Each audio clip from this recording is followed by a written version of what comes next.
sure we all have certain things that, for reasons unknown to us, just sort of rub us the wrong way.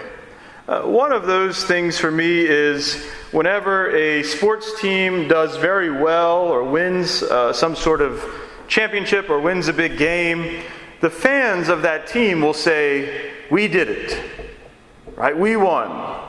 We're the champions." And I want to go up to those people and say, what exactly is it that you did? Right? How are you part of this team? And the answer is that they're really not. Right? As much credit as the players like to give their fans for the support and, being with them even through down times and all that stuff, the reality is that the people in the stands are not part of the team, right? They're able to celebrate, they're able to be joyful in the accomplishments of the team, but they celebrate as an outsider, right? Not as one on the team. They're not going to get a ring. Now, as we're approaching the season of Easter, we have all of these indicators of baptism, right? Easter season is a baptismal season. The Easter Vigil, is the proper place for baptisms to take place. That's why those who go through RCIA and are being baptized and initiated into the church do so at the Easter Vigil. It is a properly baptismal celebration and season. And we see this in the Vigil and in the Easter season in several ways. Right? At the beginning of the Vigil, we process into the church with the Paschal candle. Right, with that candle that symbolizes Christ, that candle which will burn at baptisms through the Easter season, throughout the Easter season. It'll burn at baptisms, it'll burn at funerals. And at baptisms, we light a baptismal candle from that Paschal candle, that light of Christ. We also see this symbolism of baptism at the Easter Vigil as we bless holy water, or we bless the water in the baptismal font. Right, again, water, that sign of the purification, the washing that comes from baptism, present there at the Vigil. And our readings as we're leading up to the Easter Vigil and the Easter season are sort of trying to hone us in, trying to help us to focus on this sacrament of baptism. And we see that certainly today. We saw it last week in the gospel reading, right? The woman at the well receiving this living water from Jesus. And we see it also in today's gospel with the man born blind. Right? This, again, theme of water, right? The saliva of Jesus mixing with the dust to be able to put on the man's eyes and heal him of his blindness. And it's important to note that John is trying to do something very specific in his gospel. He does it in the very opening lines of his gospel, in the prologue, whenever he says that in the beginning was the Word, and the Word was with God, and the Word was God. And he goes on to say that all things came into being through the Word.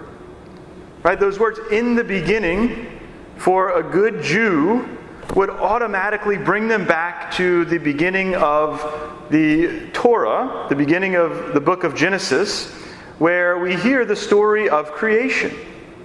And so John, in his own way, is trying to retell his story of creation, or maybe better stated, to tell the story of the recreation in Christ. And so he lays this out at the beginning of his gospel, and he does the same thing in the gospel passage that we hear today.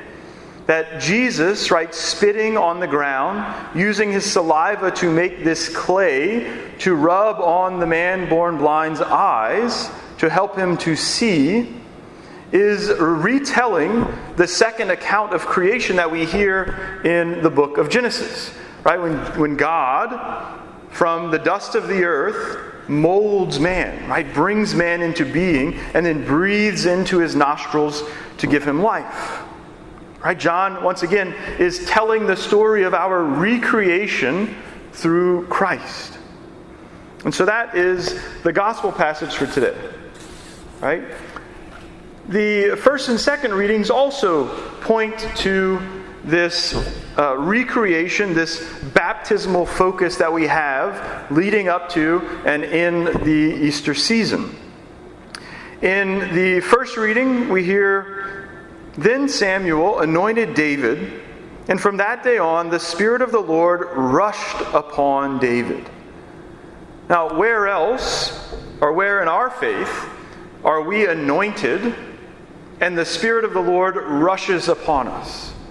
It happens a few times in our faith, in the sacraments, but it happens firstly in the sacrament of baptism.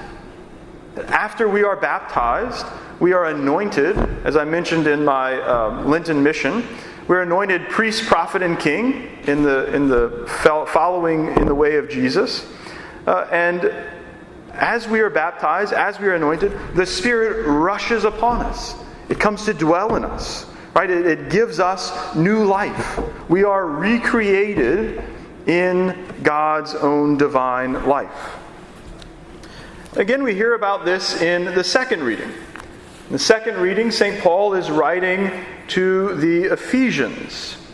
And we hear him writing to them that we are brought from darkness to light. That we are brought from death to life. And at the end we hear that beautiful line, "Awake, O sleeper, and arise from the dead, and Christ will save you." What better way can we describe baptism than that? That we come to the baptismal font dead, spiritually speaking. That as we go down into the waters, we experience a real death.